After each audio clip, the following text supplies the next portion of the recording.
ये एक atheist channel है जो इस्लाम की सच्चाई मुस्लिम लोगों तक पहुंचाकर उन्हें ह्यूमैनिस्ट और रैशनलिस्ट बनाने की कोशिश करता है। हमारा मकसद मुस्लिम लोगों के प्रति किसी तरह की नफरत फैलाना या उन्हें नीचे दिखाना नहीं है।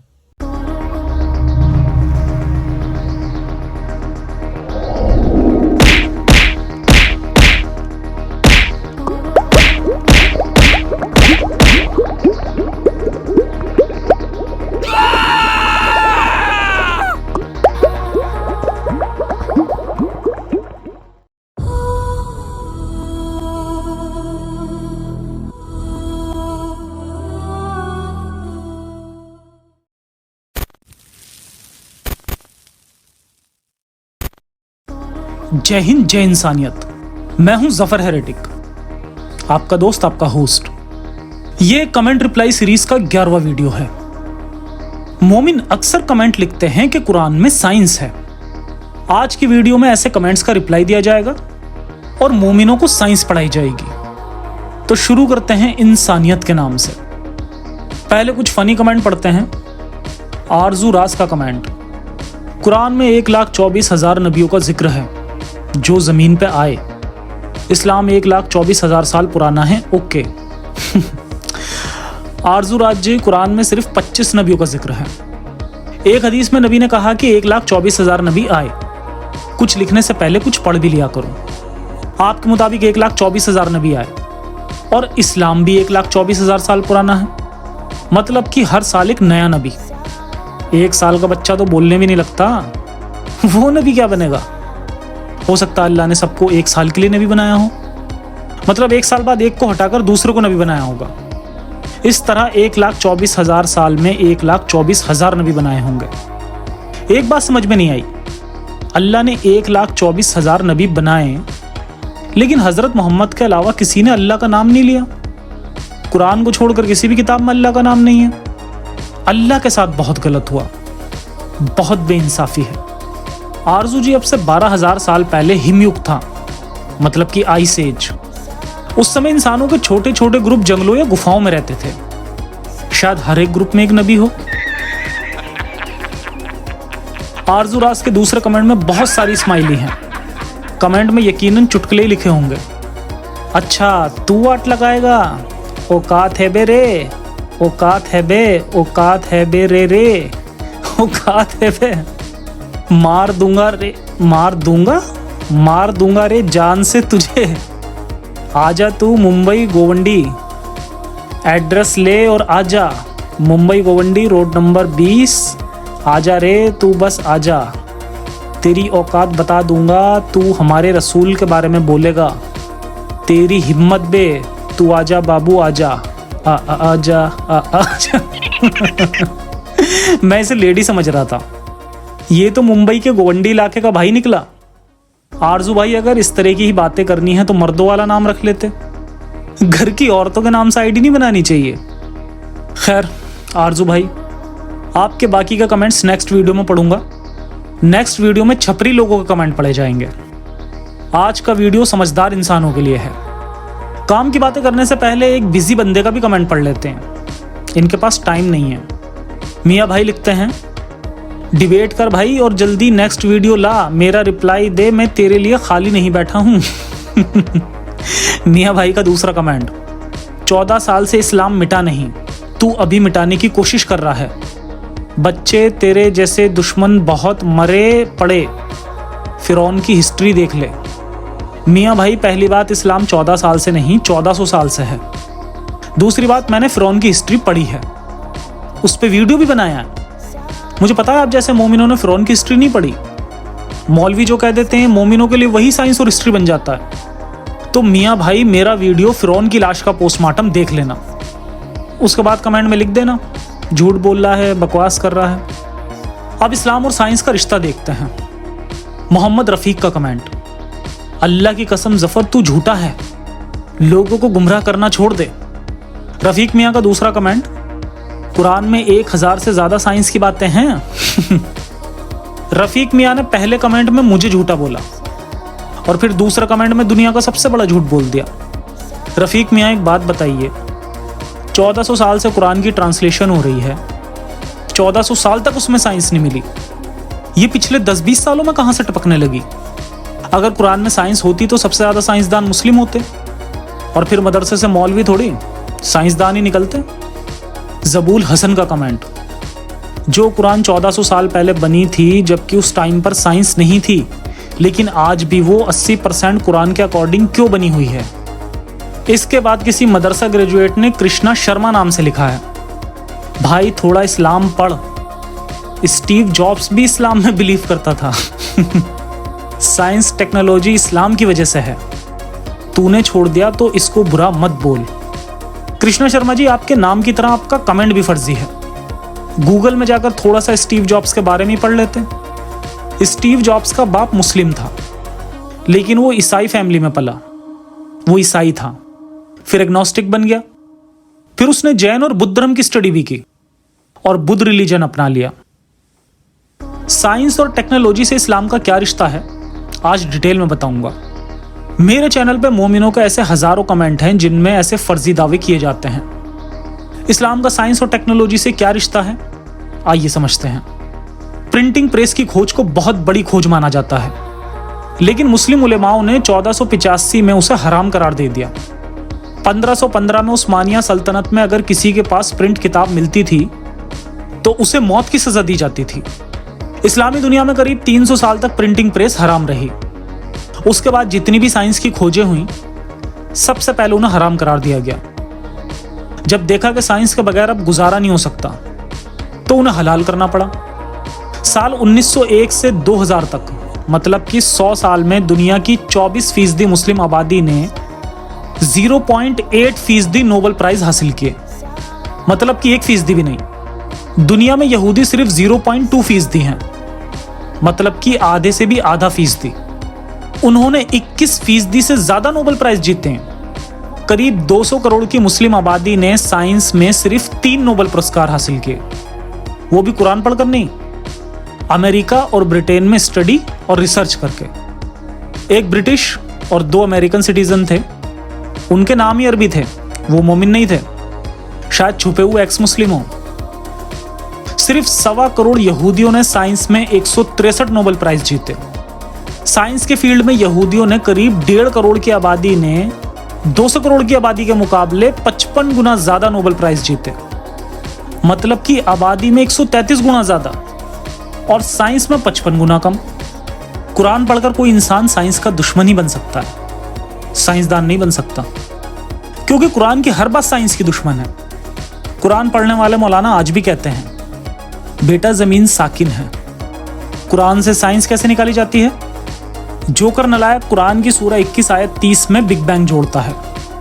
क्या काफिरों ने नहीं देखा कि जमीन आसमान एक ही थे, फिर हमने उन्हें अलग किया? इस बेतुकी बात में बिग बैंग कहां है? दूसरी आयतों में अल्लाह कहता है कि पहले जमीन बनाई, फिर 7 आसमान बनाए। एक और आयत में अल्लाह जमीन और आसमान को पास आने को बोल रहा है। जमीन आसमान को बनाने की 3 अलग अलग बातें, और तीनों ही गलत हैं। 1380 करोड़ साल पहले बिग बैंग हुआ, 457 करोड़ साल पहले हमारा सूरज बना, उसके 3 करोड़ साल बाद हमारी धरती बनी, बिग बैंग के 923 करोड़ साल बाद धरती बनी। ज्यादा जानकारी के लिए आप मेरा वीडियो कुरान में बिग बैंग भी देख सकते हैं। कुरान ऐसी ही बेतुकी बातों का एक कलेक्शन है। उन्हीं बेतुकी बातों को साइंस साबित किया जा रहा है। जो मोमिन साइंस वर्ड का मतलब भी नहीं जानते, वो झुंझुना बजाते रहते हैं कि कुरान में साइंस है। अब कुछ मोमिन कमेंट करेंगे, धरती कब बनी? तेरे बाप ने देखा क्या? बिग बैंग कब हुआ? तेरे बाप ने देखा क्या? मोमिन इससे बेहतर कमेंट नहीं कर सकते। छोड़ो, आगे बढ़ते हैं। समीउल्लाह सैयद का कमेंट, जब बच्चा 4 महीने का होता है तो अल्लाह ताला उसमें रूह फूंकता है। यह है इस्लामिक साइंस। इनके यहाँ पेट में बच्चा जब 4 महीने का होता है तब अल्लाह उसमें जान डालता है, उससे पहले उसमें जान ही नहीं होती। मोमिन भाइयों, मर्द के जिस्म में हर सेकंड में करीब 15,000 स्पर्म बनते हैं और वो सब जिंदा होते हैं। जब मैन डिस्चार्ज होता है तो एक बार में करोड़ स्पर्म निकलते हैं, वो सब जिंदा होते हैं और इसीलिए सब अंडे तक जाने के लिए रेस लगाते हैं। जो सबसे पहले अंडे में दाखिल होता है वही डेवलप होता है, बाकी मर जाते हैं। सिर्फ 6 हफ्ते में बच्चे का दिल धड़कने लगता है। 6 हफ्ते बाद अल्ट्रासाउंड से बच्चे को देख भी सकते हैं। 12 हफ्ते बाद लड़का है या लड़की ये भी जान सकते हैं। जबकि एक हदीस में ये भी आता है कि सिर्फ अल्लाह ही जानता है कि पेट में लड़का है या लड़की। हर मर्द के जिस्म में अरबों रूहें पैदा होकर मर जाती हैं, अरबों रूहें गुब्बारों में रह जाती हैं और बहुत सारी नालियों में भी बह जाती हैं। तो सैयद भाई, आपके यहाँ अल्लाह ने अलग सिस्टम बनाया हो तो आप ही जाने, बाकी दुनिया में तो अलग सिस्टम है। कोई शाहेब नाम के मोमिन गाली के साथ लिखते हैं, साइंस पर मत रो रन। साहेब भाई सही कमेंट किया। साइंस की बात सुनकर मोमिन गाली दे सकते हैं और उनका साइंस से यही रिश्ता है। मैंने एक वीडियो में कहा था कि अल्लाह को पता ही नहीं था कि इंसान दिल से नहीं सोचता, दिमाग से सोचता है। इसीलिए कुरान में सैकड़ों बार दिल लिखा मिलता है, एक बार भी दिमाग नहीं लिखा। उसके जवाब में आर्ट गैलरी नाम की आईडी से एक मोमिन ने अपनी इस्लामिक साइंस बताई है। हर बात का असर पहले दिल पे होता है, फिर दिमाग महसूस करता है। जब दिल काबू में नहीं तो दिमाग कैसे काम करेगा? ये बात तुम्हारी समझ में नहीं आएगी। कोई बात समझाने के लिए समझ की जरूरत पड़ती है, जो कि तुम्हारे पास नहीं है। मोमिन भाइयों, दिल सिर्फ जिस्म को खून सप्लाई करने वाला एक पंप है। इंसान दिमाग से सोचता है और हर किस्म के जज्बात भी दिमाग में ही पैदा होते हैं। नॉर्मल हालात में दिल नॉर्मल तरीके से काम करता है। जब दिमाग में कोई एक्साइटिंग फीलिंग पैदा होती है तो जिस्म को ज्यादा ऑक्सीजन की जरूरत पड़ती है। इस वजह से दिल को ज्यादा खून सप्लाई करना पड़ता है, उस पर प्रेशर पड़ता है। इस वजह से हम दिल के प्रेशर को महसूस करते हैं। मान लीजिए हमारे दिमाग में गुस्सा पैदा हो गया। गुस्सा मतलब कि लड़ने का जज्बा। अब लड़ाई के लिए जिस्म को ज्यादा ताकत चाहिए होती है। ज्यादा ताकत के लिए जिस्म को ज्यादा ऑक्सीजन की भी जरूरत पड़ेगी। ज्यादा ऑक्सीजन के लिए दिल को ज्यादा काम करना पड़ेगा, क्योंकि खून के जरिए ही ये ऑक्सीजन हमारी पूरी बॉडी में पहुंचेगी। इस वजह से ही गुस्सा आने पे हमारी सांसें तेज चलने लगती हैं। थोड़े और फैक्ट जान लेते हैं। मौत के बाद भी दिल 6 घंटे तक जिंदा रहता है।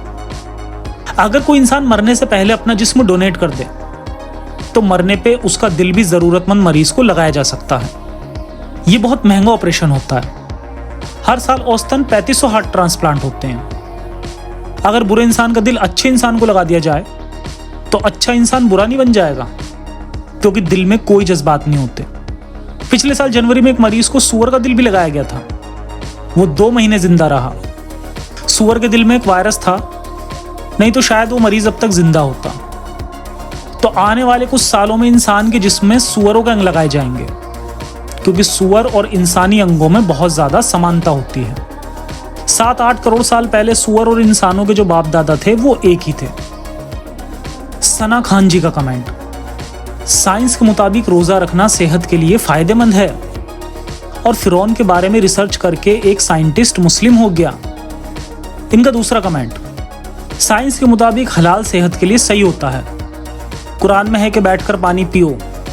साइंस ने भी कहा है कि खड़े होकर पानी पीने से घुटनों में प्रॉब्लम होती है। तुम अल्लाह की किन किन बातों को झुठलाओगे? सना खान जी, फिरौन की लाश का मैंने पोस्टमार्टम करके उसे दफना दिया है। मेरा ये वाला वीडियो देख लीजिए। और डॉक्टर मोरिस बुकेल, जो सऊदी अरब और मिस्र के शाही खानदान का डॉक्टर था, वो कोई साइंटिस्ट नहीं था। उसने मरने तक इस्लाम कबूल नहीं किया। फ्रांस में सोर्स होसेगोर नाम की जगह पे एक ईसाई कब्रिस्तान है, उसमें उसे दफनाया गया है। ये उसकी कब्र है। कब्र पे क्रॉस भी है। कब्र पे उसका नाम भी लिखा है, पढ़ लीजिए। और रोजे के ऊपर अभी मैंने वीडियो बनाया है, उसे जरूर देखिए। लिंक नीचे पिन कमेंट में मिल जाएगा। और आप पानी को खड़े होकर पियो या बैठकर। पानी मैदे में ही जाएगा, उसके बाद आंतों में जाएगा। खड़े होने या बैठने से मैदा ऊपर या नीचे नहीं चला जाता। और ये बीच में घुटने कहाँ से आ गए भाई? पानी को छोटे छोटे घूंट करके पीना चाहिए। हमारे गिब्राइल जी भी कहते हैं, पानी खाओ खाना पियो, मतलब खाने को पूरी तरह से चबाओ ताकि वो पेस्ट बनकर पेट में जाए। और पानी को खाने की तरह थोड़ा थोड़ा करके पियो।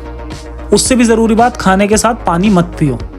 खाना पचाने में जिस्म की बहुत ज़्यादा एनर्जी लग जाती है, इसलिए कहा जाता है कि गर्म खाना जल्दी हजम होता है। खाने के साथ पानी पीने से जो खाना होता है वो ठंडा हो जाता है।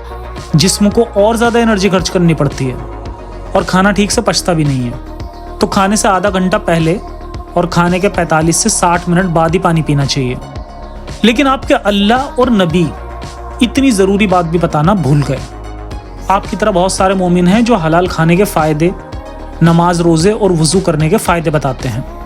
अगर इनसे सच में फ़ायदे होते तो मुस्लिम कम बीमार पड़ते होंगे, उनकी औसत उम्र भी ज़्यादा होनी चाहिए। आइए देखते हैं। सबसे ऊपर जापान, औसत उम्र 84। इस लिस्ट में पहले 50 देश जो हैं वो काफिर देश हैं जिनमें औसत उम्र ज़्यादा है। 51 नंबर पे इस्लामिक देश UAE आता है। उसके बाद कई अरब देश आते हैं जिनमें खाने पीने और मेडिकल सहूलियत की कमी भी नहीं है, फिर भी औसत उम्र कम है। 84 नंबर पे बांग्लादेश, औसत उम्र 72। 93 नंबर पर पाकिस्तान आता है, औसत उम्र सिर्फ 66। तो ये बांग्लादेश और पाकिस्तान के जो मुस्लिम हैं, क्या ये नमाज रोज़े नहीं करते? क्या वो हलाल नहीं खाते? उनकी उम्र काफिर देशों के मुकाबले 10-15 साल कम क्यों है? सऊदी अरब जैसा अमीर देश भी 75वें नंबर पे है। नमाज रोज़े या हलाल गोश्त खाने के फ़ायदे बेकार की बातें हैं। अपने आसपास के लोगों का हाल देख लीजिए। डार्क ब्लड मतलब काला खून का कमेंट। साइंस की चार्ट दे रहे, तेरी बातें सुनकर ऐसा लग रहा है कि साइंस से पहले कुछ था ही नहीं। तेरे साइंस वाले अब्बा कहते हैं कि किस चीज़ को देखो उसी पे विश्वास करो।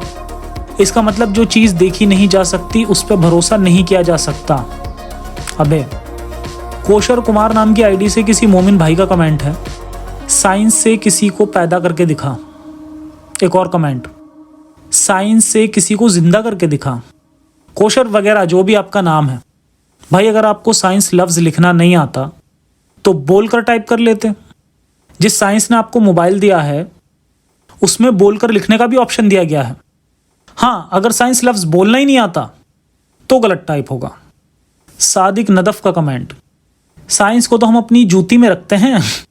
अगर तुझे इतनी नॉलेज है तो तू अपना चेहरा छिपाकर क्यों बात करता है? तू सिर्फ चंद रुपयों और व्यूज़ के लिए करता है। 5 रुपए में बिक गया। मेरे चैनल पे कुछ मोमिन कहते हैं कि कुरान में साइंस है। कुछ साइंस को गलत या झूठ कहते हैं, कुछ साइंस को चैलेंज करते हैं और कुछ साइंस को गालियां देते हैं। मोमिन भाइयों, कमेंट में इस किस्म की बकलोली करने से पहले गूगल में साइंस लफ्ज़ का मतलब और डेफिनेशन जान लीजिए। साइंस लफ्ज़ का मतलब होता है नॉलेज, हिंदी में विज्ञान कहते हैं। विज्ञान मतलब विशिष्ट ज्ञान, मतलब कि स्पेशलाइज्ड नॉलेज। पत्थर से पत्थर रगड़ने से आग निकलती है, ये जनरल नॉलेज है। लेकिन आग क्यों निकलती है, ये साइंस है। इस गिलास में पानी है, ये जनरल नॉलेज है।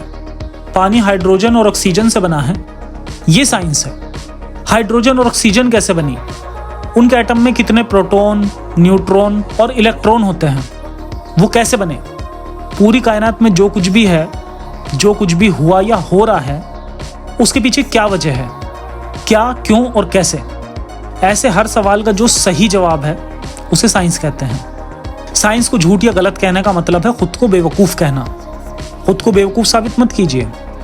अयाज खान के 2 कमेंट हैं, बता दे एलिमेंट कैसे बनते हैं, और 1-2 अपने आप भी बना दे। दूसरे कमेंट में गाली के साथ लिखते हैं, हाइड्रोजन और हीलियम किस चीज़ से बने हैं, वो किसने बनाए हैं? हाइड्रोजन हीलियम बना सकते हो तो एक सूरज बना दो। अयाज खान जी, जिस वीडियो में मैंने बताया था कि चीन ने एक छोटा सूरज बना लिया है, उसी पर आपने कमेंट किए हैं। उसमें मैंने ये भी बताया था कि 118 एलिमेंट में से 94 कुदरती रूप में मिलते हैं और 18 वैज्ञानिकों ने लैब में बनाए हैं। आजकल 7वीं 8वीं क्लास के बच्चे भी ये सब जानते हैं, लेकिन शायद मदरसे में ये सब नहीं पढ़ाया जाता। गूगल में हिंदी में लिखना हाइड्रोजन कैसे बनाएं, मिनिमम 4 तरीके पता चल जाएंगे। घर में हाइड्रोजन बनाकर गुब्बारे भी बेच सकते हो। अयाज खान का एक और कमेंट, अच्छा तू जानता है लॉ ऑफ नेचर, बता चल बिना बनाए पिन की निप नहीं बनती, तो ये पूरी दुनिया कैसे बन गई। एग्जाम्पल, ताजमहल, लाल किला, बुर्ज खलीफा, मियाँ खलीफा सब अपने आप बन गए हैं। सॉरी, मियाँ खलीफा मैंने जोड़ा है। मोहम्मद मारूफ भी मोमिनों की फेवरेट मिसाल दे रहे हैं कि मोबाइल अपने आप नहीं बन सकता तो कायनात भी अपने आप नहीं बन सकती। आमिर सुहेल अपनी फैमिली जुबान मतलब की गाली के साथ लिखते हैं, तुम्हारे बाप ने दुनिया बनाई है। अक्सर मोमिन गालियों के साथ ऐसे कमेंट करते हैं कि ये दुनिया क्या तेरे बाप ने बनाई। तो आज उन सभी को रिप्लाई दे देता हूँ। मेरे बाप ने मेरे लिए घर बनाया, बड़ी मुश्किल से मेरी परवरिश की, मुझे पढ़ाया लिखाया। उन्होंने मेरी जिंदगी बनाई। मेरे बाप ने दुनिया नहीं बनाई। हालांकि साइंसदान तो देख और जान भी चुके हैं कि यूनिवर्स कैसे बना, जिनके दिलों पर अल्लाह की मोहरें लगी हैं, जबकि जिनके दिमागों पे मजहब के ताले लगे हैं वो ही नहीं जानते। उनके पास आंखें हैं लेकिन वो सच देखते नहीं, उनके पास कान है लेकिन वो सच सुन नहीं सकते। सच देखना गुनाह है, सच सुनना गुनाह है, सच जानना गुनाह है, सच जान लिया तो बोलना गुनाह है। यूनिवर्स कैसे बना ये हबल दूरबीन से देखा और समझा जा चुका है। अब जेम्स वेब टेलीस्कोप से 1310 करोड़ साल पहले बनी शुरुआती गैलेक्सी को भी देखा जा चुका है। सिर्फ हमारी गैलेक्सी में ही हर साल 3-4 नए स्टार बनते हैं। मिनिमम 10,000 करोड़ गैलेक्सी हैं। सब में हर साल 2 स्टार भी बनते होंगे तो हर साल 20,000 करोड़ नए सूरज मतलब कि स्टार बनते हैं। मतलब कि यूनिवर्स में हर सेकंड हजारों नए स्टार बनते हैं। उनके हमारी जमीन जैसे प्लेनेट भी बनते हैं। उनको किसी का बाप या किसी का अल्लाह नहीं बना रहा, वो लॉ ऑफ नेचर से बनते हैं। इन्हीं लॉ को लॉ ऑफ फिजिक्स कहा जाता है। मोमिन भाइयों, गूगल में नेबुला लिखकर सर्च करना, अब तक बेशुमार नेबुला देखे जा चुके हैं। ये गैसों के बादल होते हैं, इनसे हमारे सूरज जैसे स्टार बनते हैं, इनसे ही हमारी धरती जैसे प्लेनेट बनते हैं। किसी प्लेनेट पे अगर हमारी धरती जैसे हालात होते हैं तो उसमें भी जिंदगी पैदा हो सकती है। उसके लिए प्लेनेट को सोलर सिस्टम के गोल्डीलॉक जोन में होना चाहिए, जहां ना ज्यादा गर्मी हो और ना बहुत ज्यादा ठंड हो। बस वही जिंदगी के हालात होते हैं, उसी में जिंदगी पैदा हो सकती है। फिर म्यूटेशन और नेचुरल सिलेक्शन द्वारा कई नस्लों के जीव भी बन जाएंगे। अगर वहां इंसान जैसी समझदार नस्ल होगी तो हो सकता है उनमें से भी कुछ लोग कहेंगे कि क्या ये सब तेरे बाप ने बनाया। जो ये सवाल करते हैं कि ये सब तेरे बाप ने बनाया, मैं उन्हें बता तो सकता हूं कि ये सब कैसे बना, लेकिन उनके बाप को समझ नहीं आएगा। लेकिन हाँ, वो टाइम जरूर आएगा जब मोमिनों की औलादें समझने लगेंगी। इम्तियाज खान जी लिखते हैं, या खुदा इस्लाम के दुश्मनों को रखना हिफाजत, वरना इस्लाम की खिलाफत कौन करेगा। वैसे मैथ में एमएससी किया है और एक कॉलेज में नौकरी करता हूँ। मैंने पढ़ा है कि बड़े बड़े साइंटिस्ट ने भी कुरान और इस्लाम को माना है। आप क्या कहेंगे जफर भाई। इम्तियाज खान जी, नेक्स्ट कमेंट में 2-4 बड़े बड़े साइंटिस्ट का नाम लिख देना जिन्होंने कुरान और इस्लाम को माना है। मोमिन अगर ऑक्सफोर्ड या हार्वर्ड यूनिवर्सिटी में भी पढ़ा हो, बातें मदरसा ग्रेजुएट वाली ही करेगा। वही शैतान, फरिश्ते, दज्जाल, आखिरत, कयामत, जन्नत, जहन्नुम, वही दुनिया भर की फेक न्यूज़। इसकी मिसाल दिखाता हूँ। डॉक्टर आफ्ताब रोशन जी का कमेंट, तेरी अकल और तेरा इल्म अभी तक वहाँ नहीं पहुँचा है, इस्लाम और कुरान को समझ सके, मौत के बाद पता चल जाएगा। डॉक्टर साहब, अगर मदरसा ग्रेजुएट वाली बातें ही करनी है तो खुद को डॉक्टर मत कहिए। ये जो कॉम्बिनेशन है ये समझ से बाहर है। चलिए, वीडियो लंबा हो गया है, ये सिलसिला चलता रहेगा। जल्द मिलते हैं नई वीडियो के साथ। इंसानियत हाफिज।